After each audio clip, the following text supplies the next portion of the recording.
everyone, and welcome back to episode 58 of Sooner Girl Sports Pod. And as you can see, if you're watching the video, I am wearing my Chaos shirt for OU Baseball. I spent the weekend in Arlington watching the first 3 games of the season with Skip Squad, and I have to tell you, I'm very impressed. We'll get more into that here shortly. Before we get started today, I want to give a huge thank you to my show's sponsors.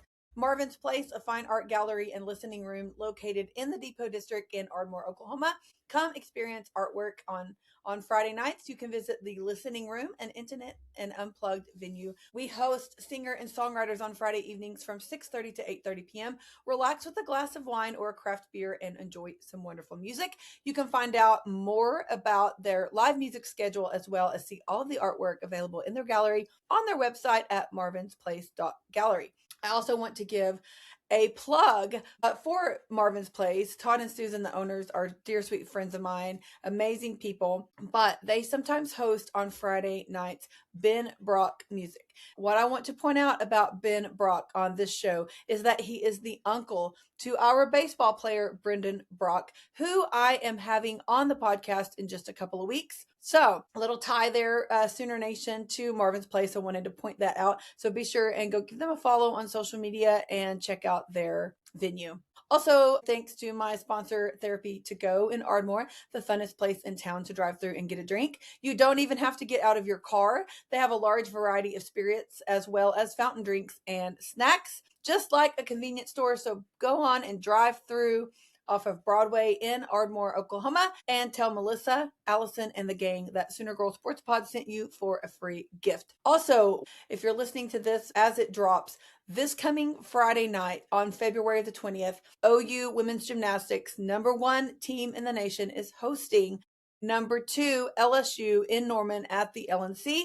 These are the last 2 national championship teams, and I have partnered with Josh at the OU ticket office to be able to offer discounted tickets to my followers and listeners for that meet. It begins at 7:30 this Friday night, February 20th, a #1, #2 matchup. Again, we need to fill up the LNC, be loud, and I have a link to get you special discounted tickets. Thanks to my friend Josh at the ticket office. I will put that link in the show notes. It is also on my social media. If you have trouble finding it, please shoot me a message at Sooner Girl Pod on all platforms. I'll be happy to make sure you have the link. On to this week's Sooner headlines of the week. I want to point out that you have a fantastic opportunity to see a big variety of Sooner sports this coming weekend, February 20th through 22nd, right in Norman, Oklahoma. Starting with our women's gymnastics team. I just talked about that, the meet against #2 LSU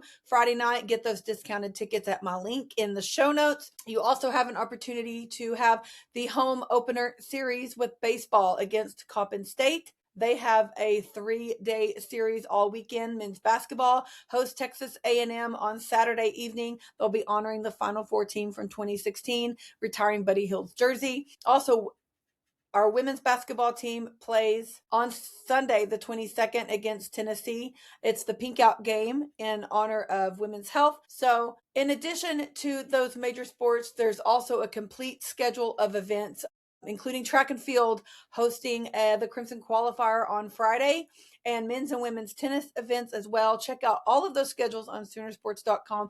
It's a great weekend to get out and support your Sooners. 10 events, 3 days in Norman this coming weekend. So if you're looking for something to do, grab those discounted gymnastics tickets for our women at the link in my show notes and on my social media.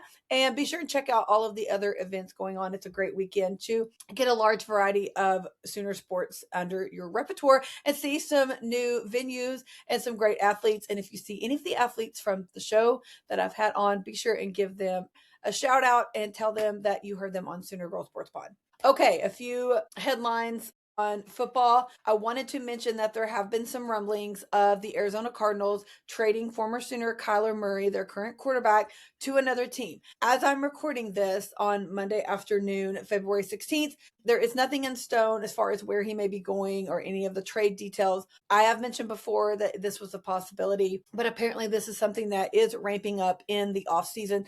I will keep you posted on things as that progresses. Also, the Chiefs have hired DeMarco Murray as the running backs coach. As you know, DeMarco has been at OU for several years. We wish him the best. He's with the Chiefs program. There's lots of other Sooners there, so it would be fun to watch him at the next level. Also, an update on our former tight ends coach, Joe John Finley. Texas State is set to hire him as an offensive analyst. Per sources at CBS Sports, he will allegedly be working with the team's quarterbacks.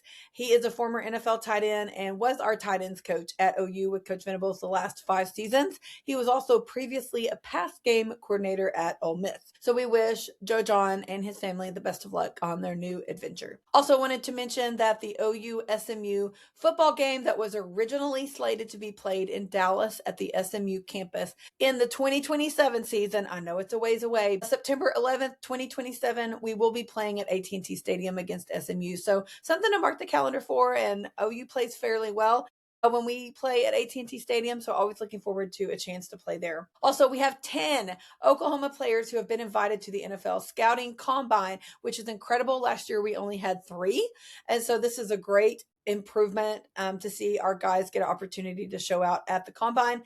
Deion Burks, Jaron Canick, Fabechi Nueyu, Grayson Halton, Marvin Jones, R. Mason Thomas, Demonic Williams, Kendall Daniels, Owen Heineke, and Robert Spears Jennings. So best of luck to them at the Combine here in just a few weeks. Also, save the date, football lovers, for our spring game. OU is going back to the traditional regular game format for our spring game, which will be on Saturday, April 18th.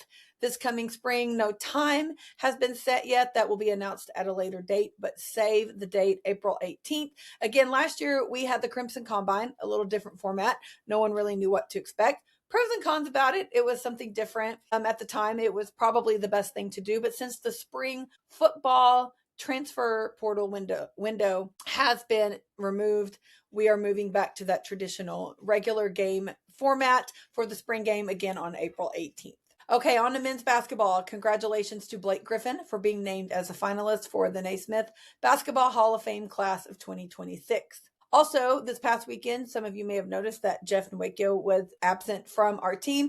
He has an undisclosed injury. I am not familiar with what is going on with him. I know he's had some previous struggles with his back. Not sure if it's still related to that or not, but just wanted to mention it. The Sooners had a great 94-78 win over Georgia this past Saturday. There was a spark in the building. If you were there or if you've seen on social media, a popcorn machine caught fire in one of the concession areas.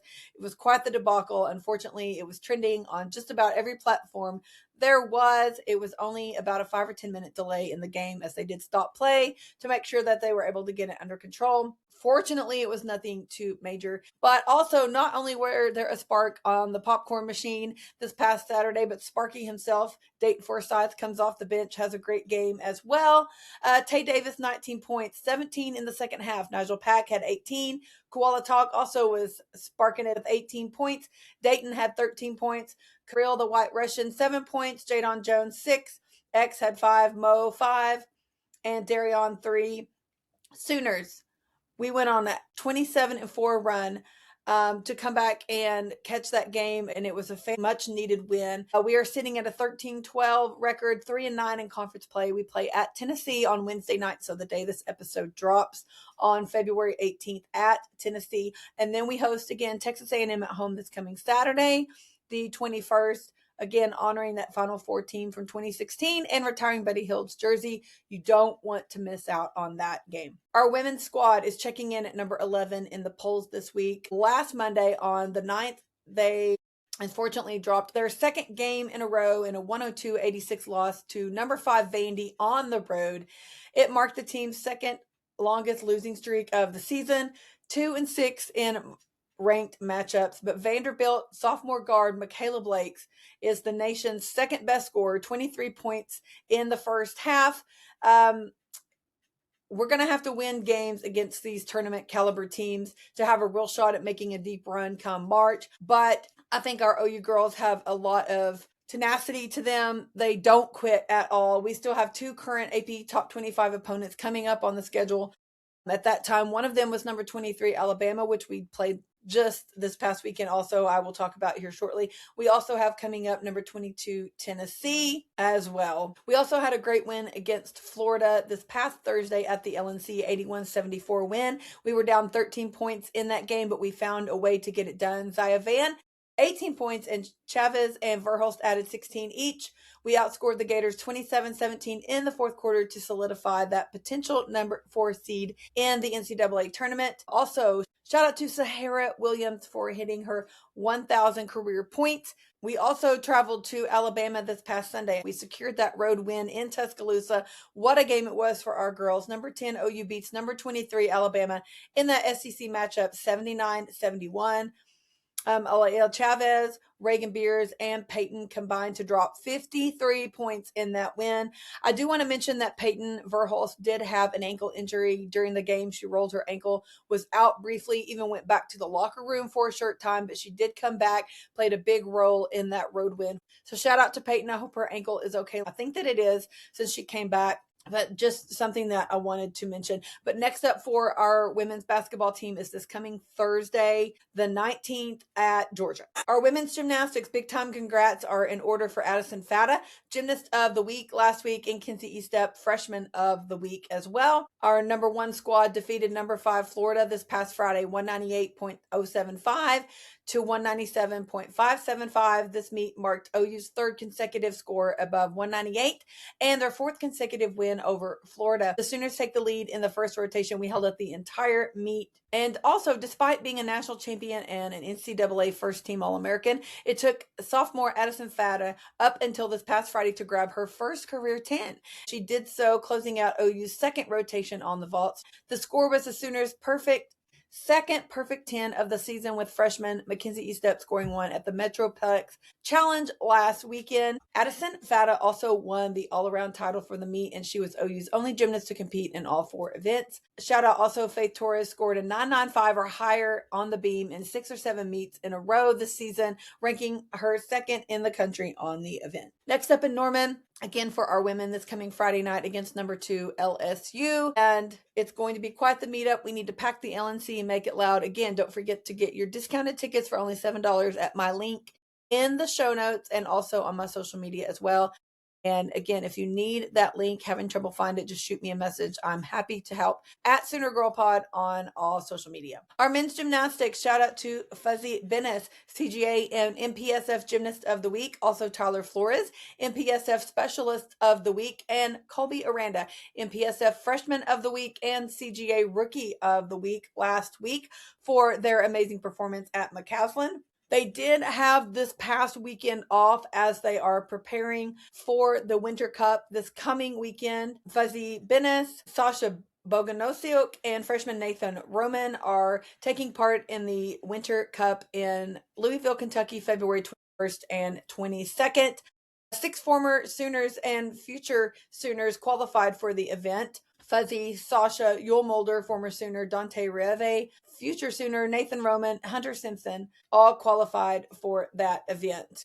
And the Sooners will return to McCaslin Fieldhouse on February 20th to face number 5 Nebraska. That's going to be a great meet to get out and support our men's gymnastics, who are one of the most overlooked programs on the campus. They are the most decorated program on the campus with 12 national championships. Head coach Mark Williams holds so many accolades. Get out and support those guys. It's free admission. Again, February 28th at McCaslin Fieldhouse as they host number 5 Nebraska, which is head coach Mark Williams' alma mater. So it will be a fantastic meet. On to baseball. Shout out to LJ Mercurius, SEC Pitcher of the Week, and Cord Rager, SEC Freshman of the Week. Both of them had fantastic outings on the mound in Arlington this past weekend. Also, our baseball squad has cracked the top 25 rankings after their 3-0 start to the season run rules this past weekend, coming in at number 21. Friday, we had a 10-3 win over Texas Tech. Cameron Johnson had a fantastic starting line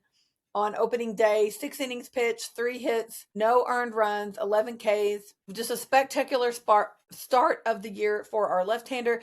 2-run home run by Dayton Talkie in the 6th. Trey Gamble hit a 2-run homer in the 8th of that game, and a grand slam by my guy Brendan Brock in the top of the 9th clinched that game. Brendan was one of 4 transfers in the Sooners opening lineup.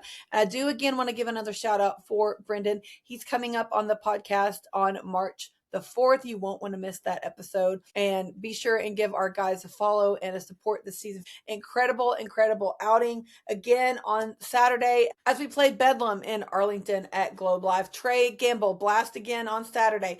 LJ Mercurius pitched against Oklahoma State. 5 innings pitched, 3 hits, 1 earned run, 12 Ks. Incredible stat line there for LJ. We beat Oklahoma State 10-1. LJ tied his career high with 12 Ks in his OU debut. Trey Gamble, Brendan Brock, each with 3 hits apiece. Jackson Willits, 2 for 4 with 3 RBIs.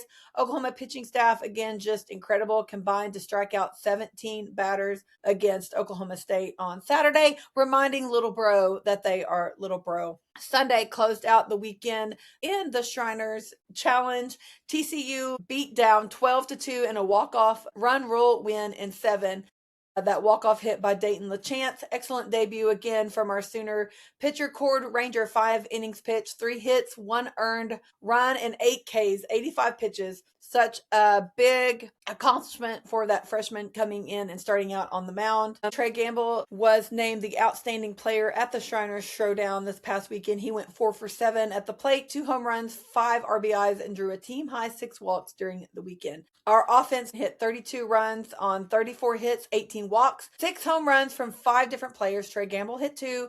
Brendan Brock with the grand slam on Friday. Dayton Talkie, Camden Johnson, and Kyle Branch. Next up for our baseball guys, as I'm recording this on Monday the 16th, they play tonight right back in Arlington, New Mexico State. This was originally slated to be a home game in Norman, but the stadium is still undergoing some renovations that got put behind by the winter weather. So they kept the game in Arlington. They will be playing tonight as I record this again on Monday the 16th. Coming up this weekend, they host a 3-game series against Coppin State in Norman. So get out and see our guys. Skip has got quite the crew, and you're not going to want to miss watching his team this season. On to softball, a quick mention about Riley Zakay, just to say that we have noticed that she has been absent in the dugout the past couple of weekends as the Sooners have traveled for their games. Not sure what is going on with her.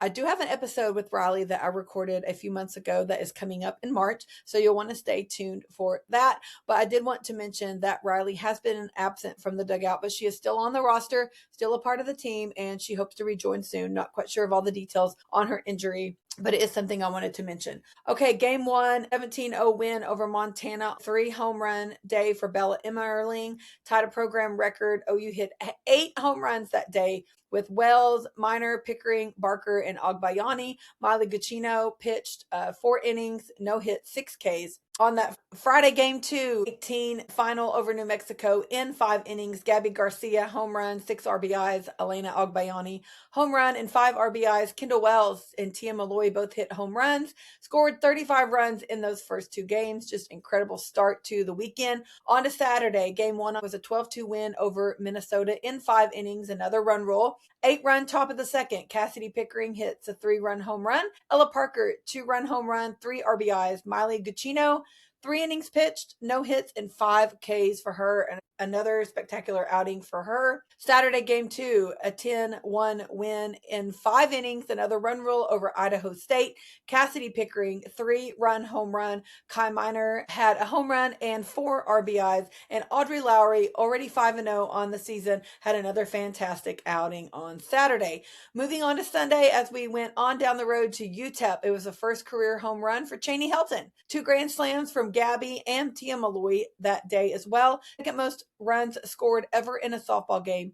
for OU. 35 is the record against Arkansas Pine Bluff back in 2014. We won this game 34-0. 12th most runs ever scored in a collegiate softball game. 25 hits. Cassidy Pickering had a 4-hit day. Alyssa Parker hit 2 home runs. Unbelievable game again for OU softball. 8 runs scored in the first inning, 12 in the third, 14 in the fifth. That's 38 home runs through the first 9 games. 4.2 per game average. Team slugging percentage is .955, literally crushing everything. How about that OU offense? In 5 games, again, we scored 19 of 24 innings at the plate, 91 total runs, 23 home runs. All 14 position players with an at-bat have had at least 1 home run on the season through the 9 games. Our numbers through week 2, courtesy of Seth Oliveras on Twitter. 8-1 record, 3-1 against top 25, 6 run roll wins, 125 runs scored, 28 runs allowed, 38 home runs, 122 hits,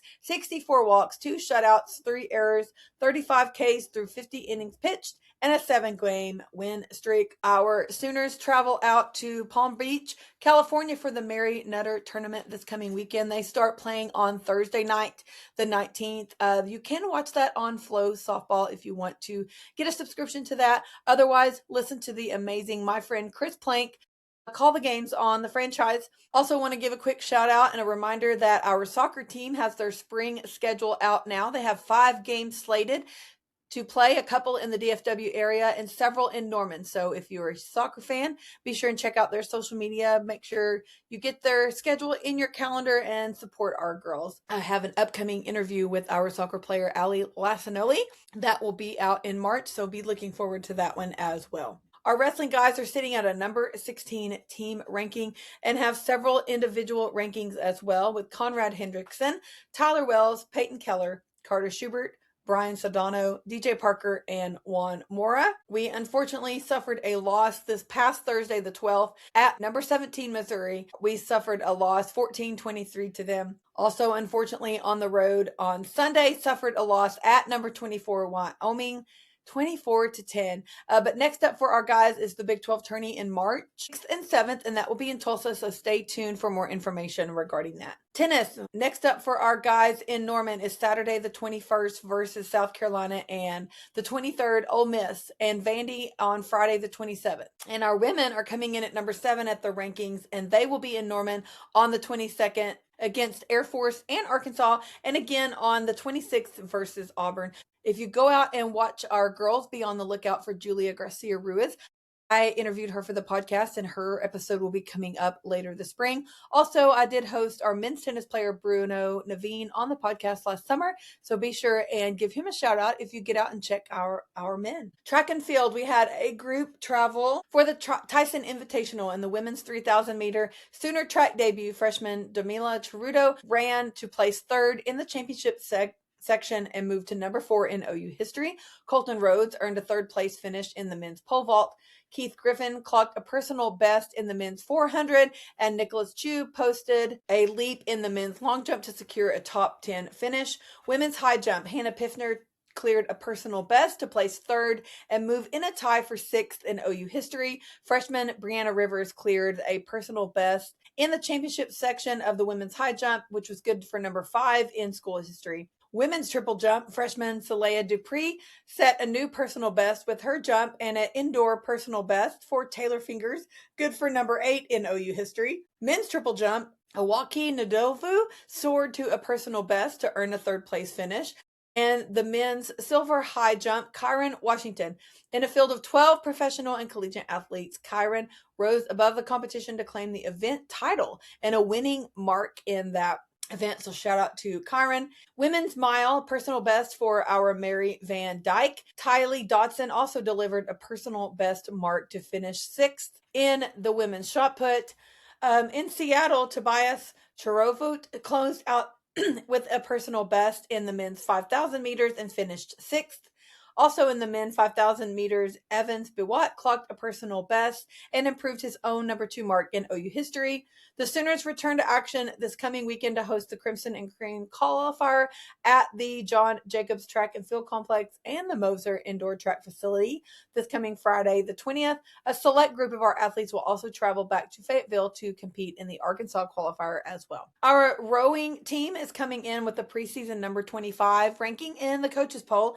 And they have also released their spring schedule. Several meets coming up. None of them are in Oklahoma City this spring, but they will be on the road. So be sure and check out their schedule so you can follow along their progress this spring. Also, shout out to former Sooner Anthony Kim. He is an LIV golf champion at the Adelaide, Australia. His first professional golf tournament win since April 4th of 2010. He had some injuries, took a step back from the sport, didn't think he would ever want to play again. He has come back, had that incredible win. So shout out to Anthony Kim for that. Also, our Sooner women teed off at the Spartan Sun Coast Invitational on Sunday the 15th, and they are still currently playing as I'm recording this on Monday the 16th for that. We are currently sitting in second place going into play on Monday the 16th and have several players in the top 10 as well. So be sure and check out social media. I will be posting updates on that, and we'll give final updates on that tournament on the next episode. Also, shout out to our men's golfer, Jay Summy. He owns the Oklahoma record for career rounds in the 60s. Incredible.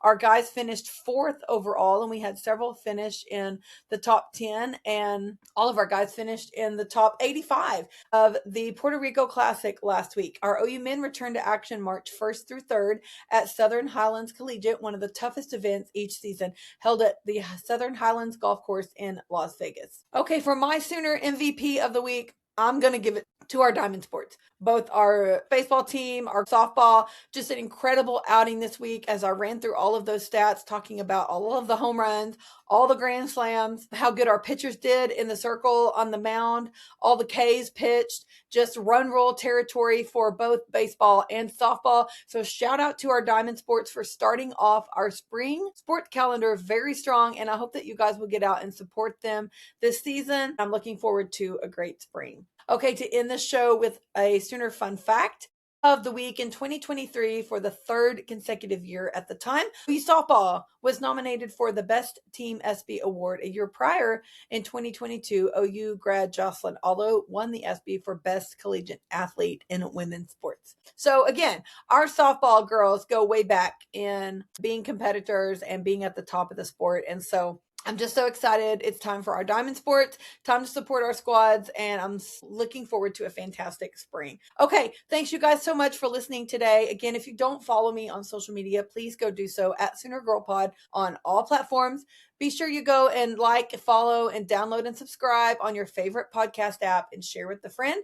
If you need merch, I've got all kinds of stuff, stickers, koozies, hats, sweatshirts, hoodies, tees, you name it, soonergirl.bigcartel.com. I also have my monthly newsletter, The Playbook, that will be coming out in the next couple of weeks. You won't want to miss that. You can subscribe for that for free on my Substack. Also, ladies, if you're interested in joining the huddle for our locker room, you can do so for only $5 a month. You get lots of other perks as well. You get a discount on merch. I do ticket giveaways for members of that group only. We have our private text group. That's a lot of fun. We do monthly online huddles on Google Meet. We have so much fun. There's so many other perks as well. You can join that for only $5 a month on my Substack link as well. Also, there's advertising and sponsorship opportunities.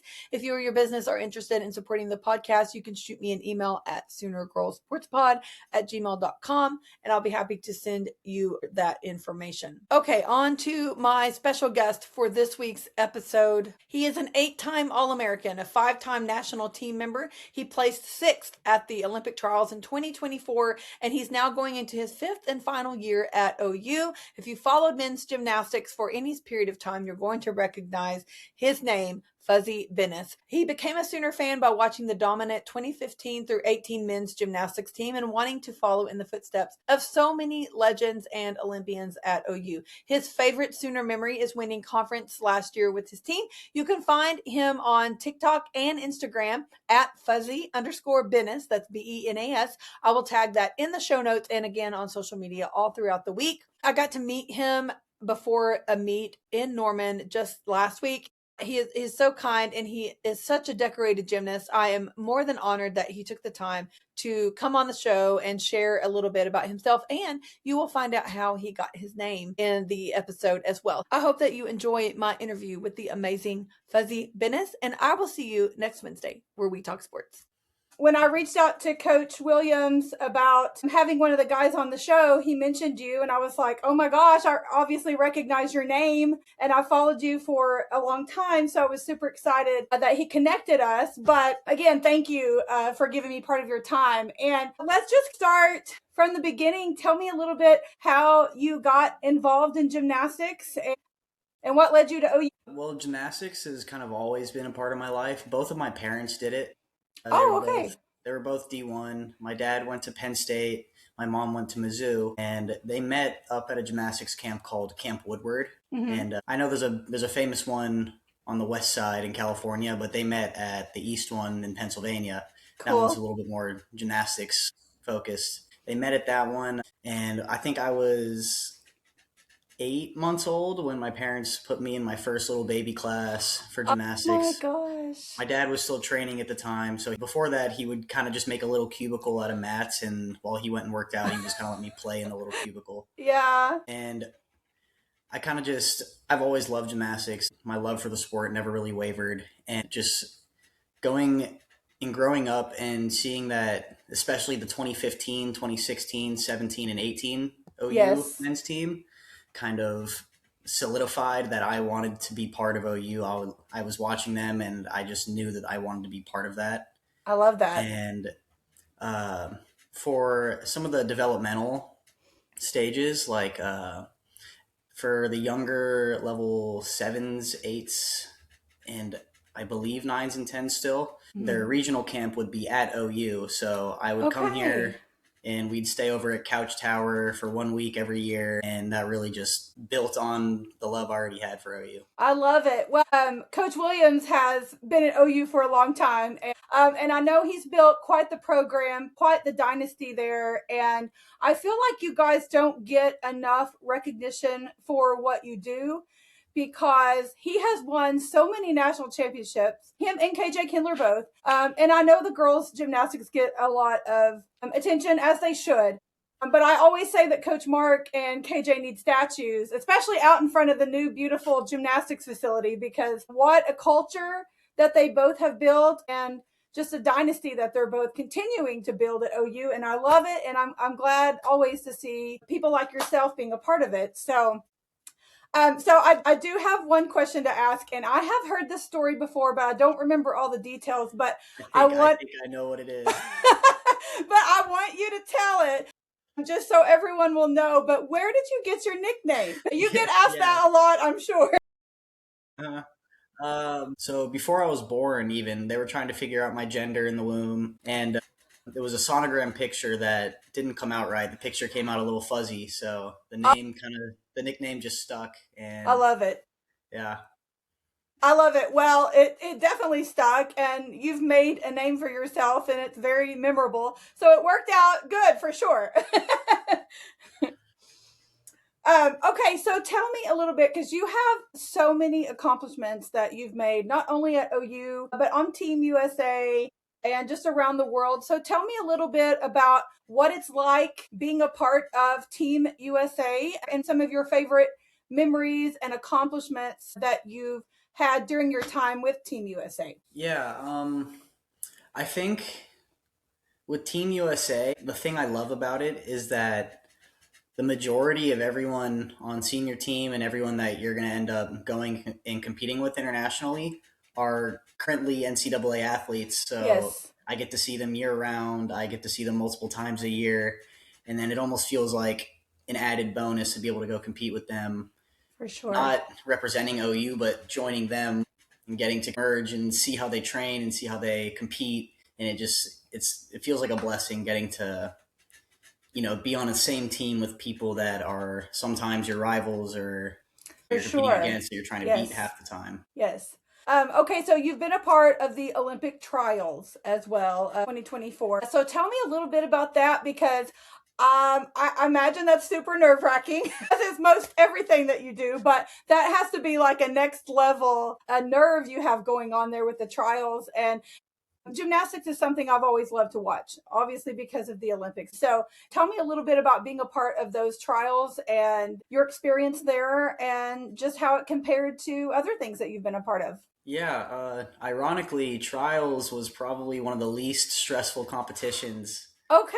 I've ever done. Just because, I mean, I kind of knew that maybe my name was in the mix for the Olympic team, and there Mm-hmm. might have been some talk, but I knew that I wasn't really the top choice. And I was really just going out there and doing it for myself and just having fun with it. And That's I think awesome. that was probably one of the most fun competitions I've ever had. I mean, That's awesome. I've never seen a crowd that big. I mean, the lights, you had to be there. I can only imagine. Where did they take place when you competed there? They were in Minneapolis, Oh, okay. Okay. 2024.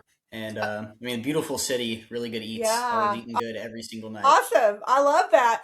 And so you placed sixth at those trials, and that's really good that your name was even in the mix in the first place. And just for you to come out like that, what an experience for you. So that's super cool. And obviously representing OU while you were at it. Okay, so you're coming into your fifth and final season with OU, and I'm sure there's lots of emotions tied with that. And I love that you've been a part of our program for so long. Obviously, it's a little more common, I'm sure, with gymnastics as opposed to others to have an athlete that sticks with the same program their entire collegiate career. So tell me some of your favorite memories being at OU the last 4 years and just kind of what you're looking forward to coming into your final time here as a Sooner. Yeah, I'll start off with some of my favorite memories. Obviously, last year's conference championship is up there.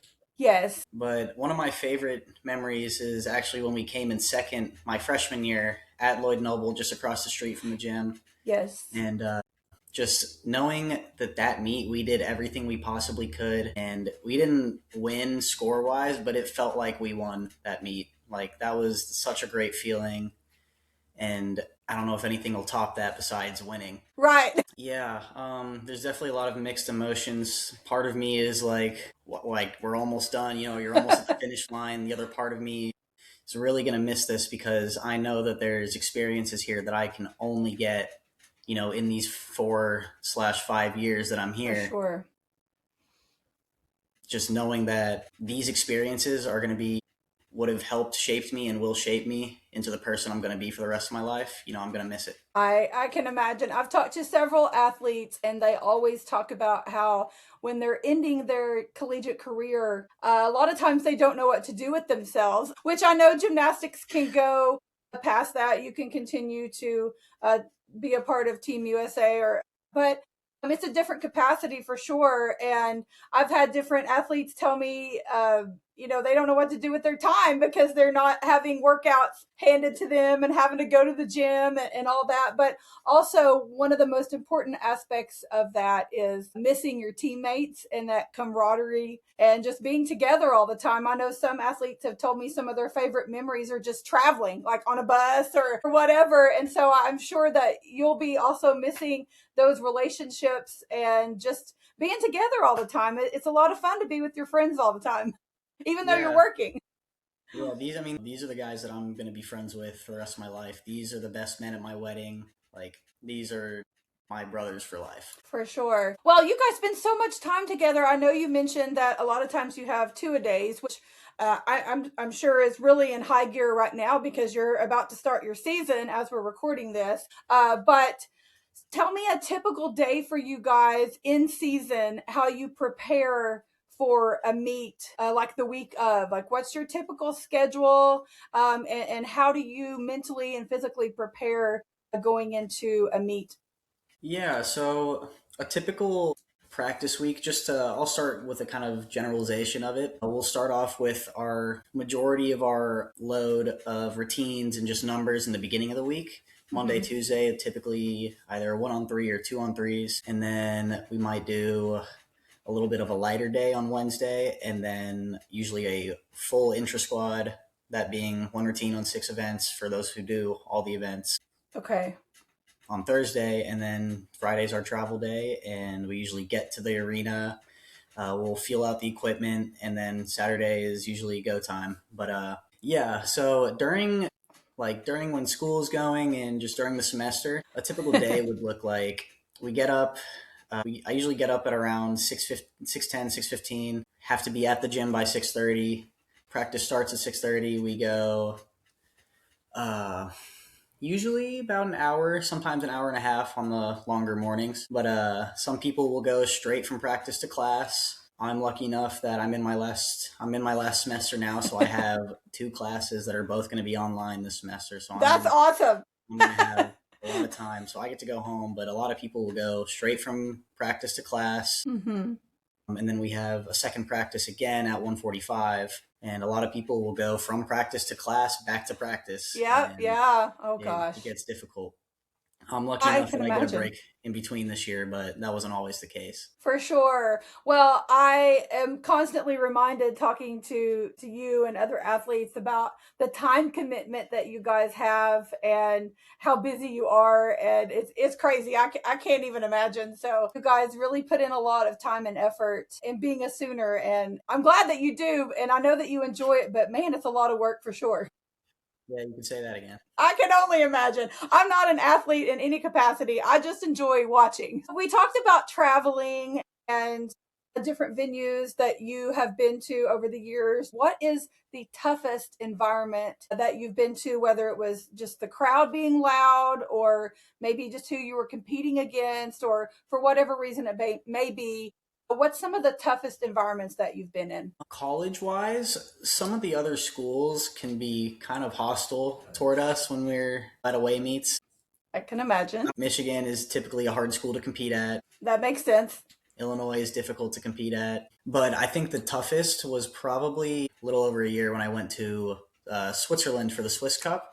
Oh, wow. Yes. And Okay. all the equipment, because in America we use all AAI equipment, and Mm-hmm. most of Europe uses either Gymnova or Spieth. Okay. And I've touched Spieth a couple of times. Like I know what it feels like. They have it at USA competitions now, but I had never touched a single piece of Gymnova equipment in my life. And I went there and Wow. I got one training day and then had to go. Oh, And that's crazy. it was different, but it wasn't terrible. I Okay. managed. Well, that's something I didn't think about making it difficult for you. I never thought about another country using different equipment. So that's very interesting perspective for sure. Okay, so McCaslin, of course, is your home.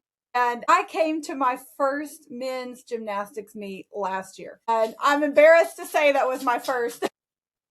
It Which was which one was it? It was Greenville, and there were three teams there. Was it Stanford that was there also, It I was believe? Stanford and Greenville, yeah. Okay, that was a really fun one. We Yeah, that met, one was fun. that one was really cool. We met some really nice people. Their son was competing with Greenville, and they are a fairly new program. Yeah, a lot of my club teammates went to Greenville. My brother was Okay. on Greenville until last year. Oh my gosh. Okay. Well, I had never heard of them, but we met a parent and we're talking to them, and it was really cool to chat with them. But that was a super fun meet. And the one I was at, I talked to Coach Williams about this. It was, I can't remember what it's called, but like the kids were there from the elementary school that you guys Uh, partner with. Cleveland night, yeah. Yes, Cleveland. Yes, and it was so cool. It was pretty full in there, and my husband and I had a great time. And so we're planning.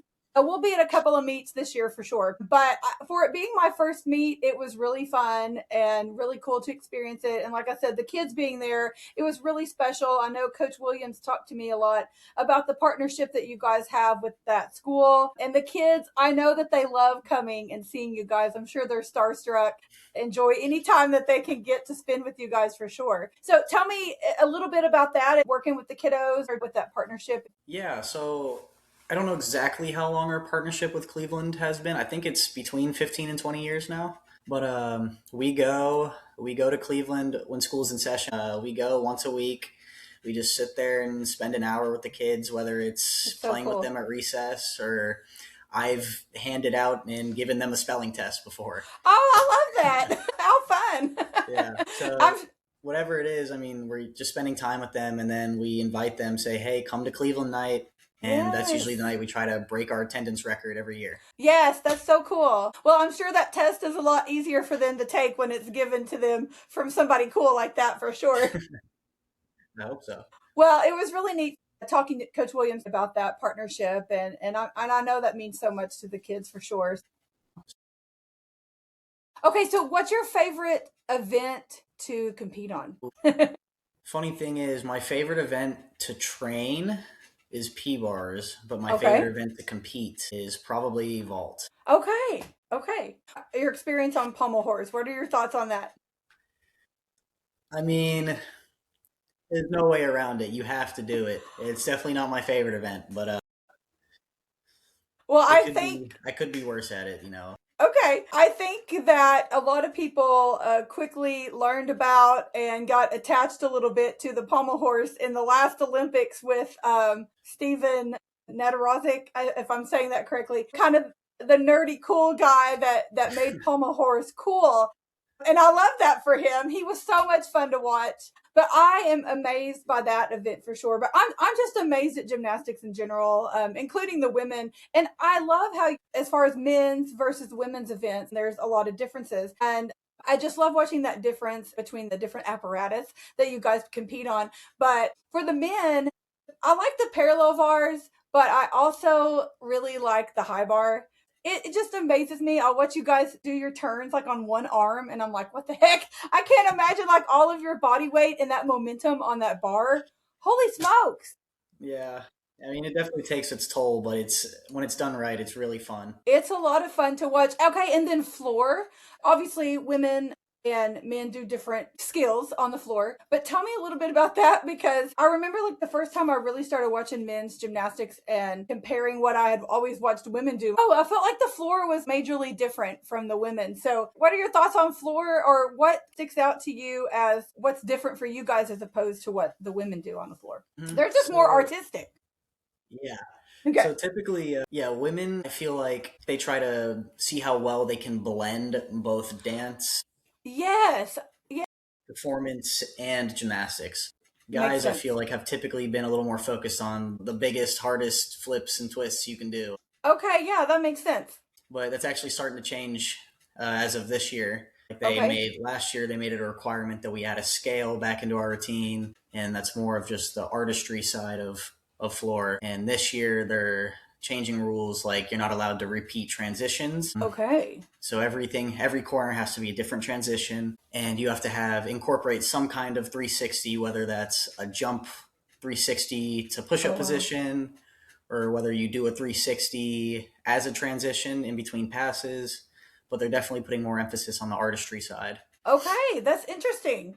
Yeah, that's a good way to put it. It's definitely a little more choreographed on the women's side. Okay, so looking forward to the home meets that you guys have coming up this year. Who are you looking forward to the most competing against at home that you feel like that home advantage is really going to help you guys in the competition? At home, we really don't have any crazy competitors coming and competing against us at home.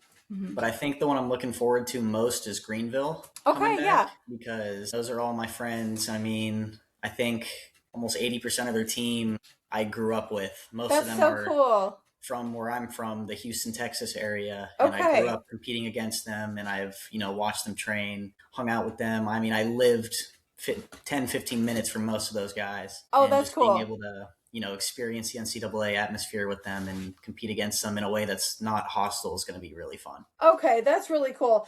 So Mhm. Nebraska, that will be a fun one for Coach Williams. That's his alma mater. So Yeah. I'm sure that one will be a special one for you guys just for that reason. Hmm. So the first week in February, Ohio State, I believe, that's alumni weekend. So I Yeah. know you guys will have a lot of former gymnasts coming in for that. Tell me a little bit about that. I know you mentioned one of your favorite things and what led you to want to be a Sooner were a lot of those athletes that competed back between 2015 2018ish, and I'm sure a lot of those guys will be back. So how cool is it that you come to celebrate with them and spend a couple days with them and show off that new facility to the alumni coming in. Tell me about what that alumni weekend is like and just kind of what it means to you. And, also, maybe, obviously, you'll be an alumni next year, so you'll be coming back. Maybe some things you're looking forward to being a part of. Yeah. So alumni night is one of my favorite nights just because whether it's people that were on the team 20, 30 years ago or people Yeah. that are on the team just last year, everyone kind of just gets along and it's just cool to see everyone come together to support the same team, For whether sure. they're a generation apart or not. I'm excited to be a part of that. I don't know any other program that have alumni, that have a community of alumni with roots that run as deep as we do here at OU. For sure. I can see that. And I think the fact that, like I mentioned before, Coach Williams being around for so long plays a big role in that, because he has impacted so many guys that can come back. And I mean, he's been at OU for 30 years or around there. So, guys from way back then can come back. And then, like you said, guys from last year can come back, and they all share the same community. And that's really cool for sure. I am looking forward to coming again this year. Like I said, last year was my first time to attend a meet in person. Mm-hmm. I have watched you guys on TV when I can, because anything OU related, I've always kept tabs on for sure. And I couldn't believe I had never been to a men's meet. So I had a great time last year, and I'm definitely looking forward to making it out this year. But I already told Coach Williams, he said that my husband and I could sit in his man cave area, I think is what he called it. Really? Yeah. So I was like, okay. So I'm excited about that. So I'll definitely be excited to get a closer look of the meet and get to hang out in the cool spot. Yeah, I'm looking forward to it. Yeah, it'll be fun. I was in Norman for a men's basketball game, and I stopped by the gymnastics facility because it was dark, and the way it was lit up in there, it just looked awesome. And I took a picture, and I told Coach Mark, I said, I need a tour. And so I'm going to try to make it up sometime and have him show me around. So I'll let you know when that's going to happen. Okay. Yeah, no, that'll be cool. Our facility definitely had a huge upgrade. Yes. It's finally all available to, for the public to see and for us to use now. Yes. Well, okay, let me ask you, I mean, I know you guys got a huge upgrade, obviously, but how does this new facility compare to what you've had in your previous few years at OU? I mean, it doesn't even compare at all. Okay. This is we for sure have the nicest gymnastics facility in the country. That's awesome. Undoubtedly. Just, it doesn't make the difference between winning and losing, but it definitely helps with things in terms of having equipment to use for recovery, rehab, just absolutely. Any and everything that can and will end up making a difference on the floor. Awesome. That's really cool to hear. And it's a beautiful facility. Like I said, it caught my eye. And so my husband and I pulled over there, and it's much deserved for you guys for sure. Like I said, I often feel like that you guys get overlooked and don't get the crowds that you deserve and the attention that you deserve as a program, because there's so many great athletes like yourself that have traveled the world and represented with Team USA and represented OU on a big stage. And I just want to shout from the rooftops and tell everybody to come out and see you guys this season for sure at McCaslin, because you've worked hard, all of you, to achieve so much. And I got my fingers crossed. I love watching postseason, of course, and the national championship. I know you guys have come so close last year, and it's just like y'all and Stanford it's just like a back and forth thing. It seems like every year it's like 1 and 2, 1 and 2. So fingers crossed for you guys coming out number 1 this year for sure. All right. Okay. Well, anything else before I let you go? Not that I can think of.